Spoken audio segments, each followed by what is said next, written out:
Hi guys, it's me Karen, and I've come to show you how to do these pages. This is my planner, and this is what I did for this week. So this is a plan with me, and I'm going to show you how I did the distressing on this page.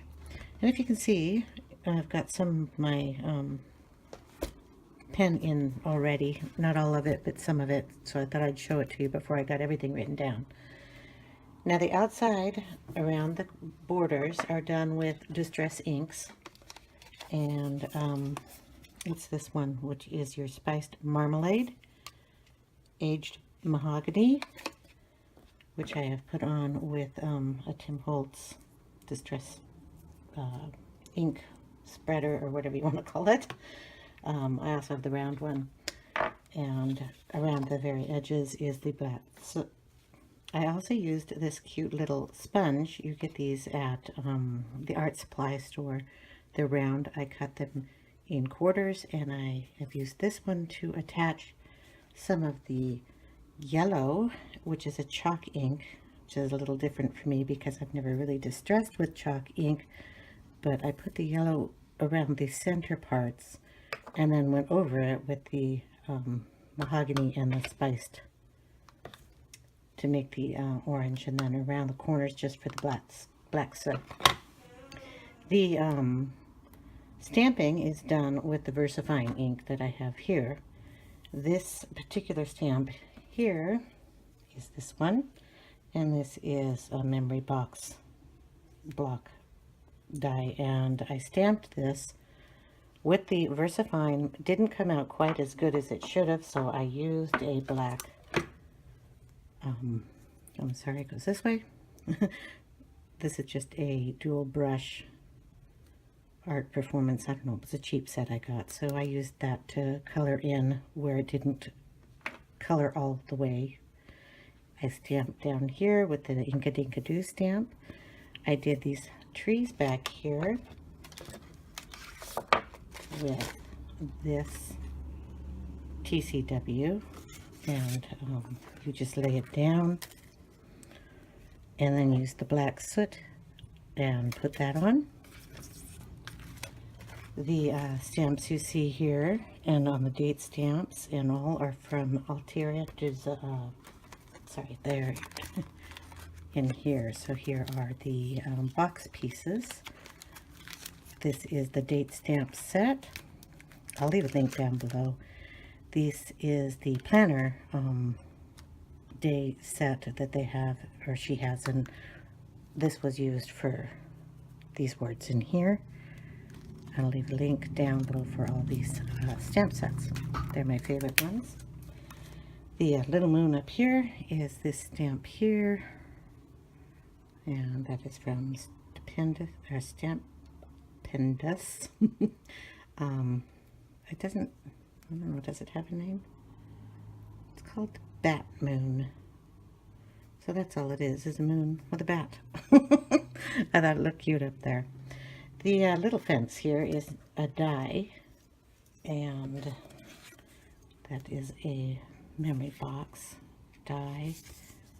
That is the number here, 98164 wrought iron fence. It's a very small die and kind of delicate, but that's what I used to go down here. And what I'm going to do is, since you don't want to see me do the whole darn thing all over again, I'm going to do this side of the page just because it has more to it. This stamp over here is also a Inkadinkado stamp along with the little pumpkin. This is the stamp I used, and I just used it in various spaces to make the little pumpkin patch on the bottom. So I will set it up, and then I will get to work on this page for you. Okay, like I've said, I print out my own inserts and cut them to size. That way I can do all the inking I want and don't have to worry about bleed through. And I leave the backs plain because I glue or tape these pages together in my planner, so when I flip them I can go back and look at them, and I don't have to flip through hundreds of different pieces of paper. So this is what it looks like normal. And what I'm going to do is go ahead and ink this up. I'm going to fast forward it. You're going to listen to some music. That way, because it takes a lot to do this. So just get it a little closer for you, and then I will just be inking it up.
off, we are going to put in the stencil, and we're going to lay it down right about there.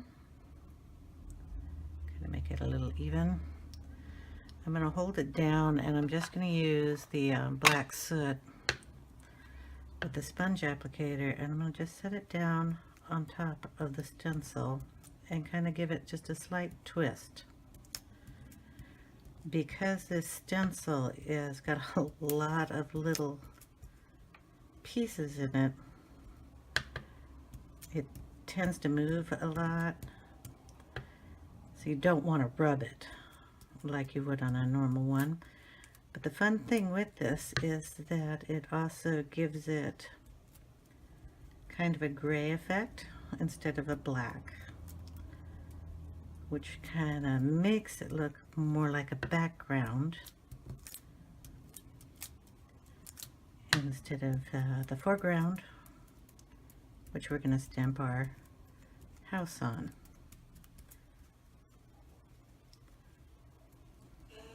So that would be about all I do. And I'm going to lift it up, and you've got this really cool tree effect. And when you put the house on top of that, it'll look really neat. Now hopefully I will be able to get this house on there as good as I did my last one. This stamp is a real smooth stamp. It gets used maybe once a year. So what I did to it first to try to get the black to adhere better is used a little Versamark, and we just stamp it on there real quick. You don't want too much on there. You just wipe it off with your hand, and that kind of makes it a little stickier. So when you put the black ink on, the black ink will stick better and then transfer better.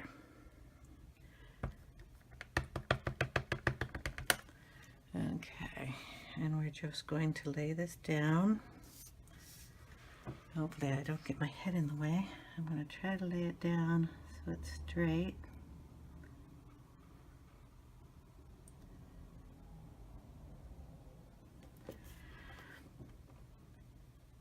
And give it some firm pressure and lift it up. And there we have a house.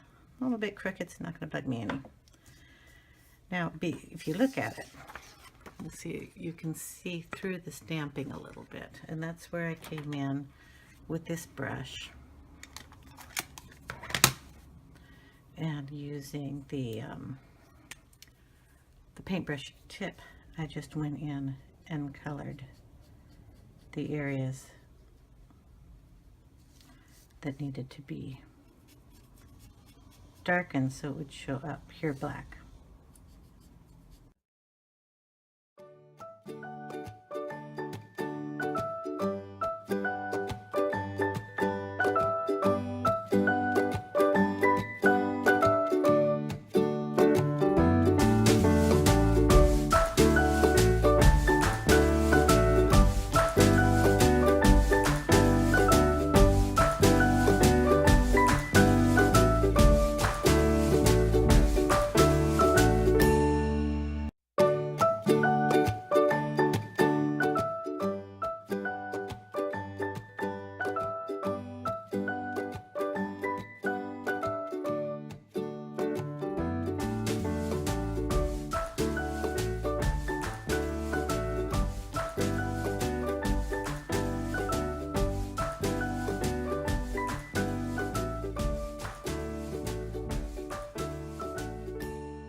Okay.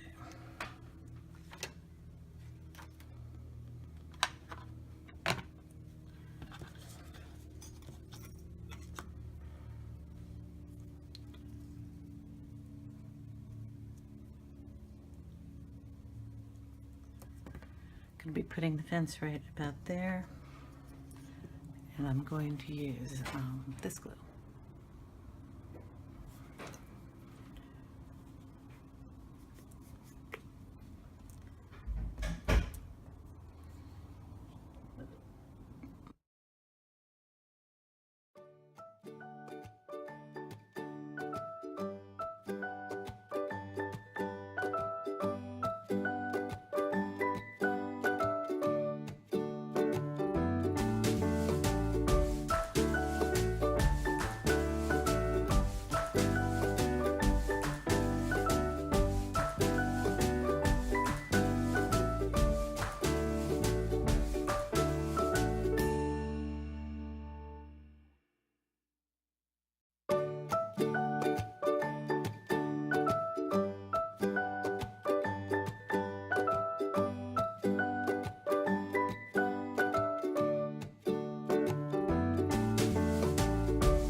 So that's how it turns out. Now all you have to do, well, left on there is I stamped the dates, the days of the week and the dates down, and then I used the boxes to put in the other things that I used to plan. I'll leave pictures of the planner pages at the end of the video. Thanks for watching, guys. I appreciate you a lot and coming and watching my channel. Also think you can use this technique for other things other than planner pages, like cards or layouts or mixed media if you like. Thank you very much for watching, and I will see you later. Have a great day, everybody.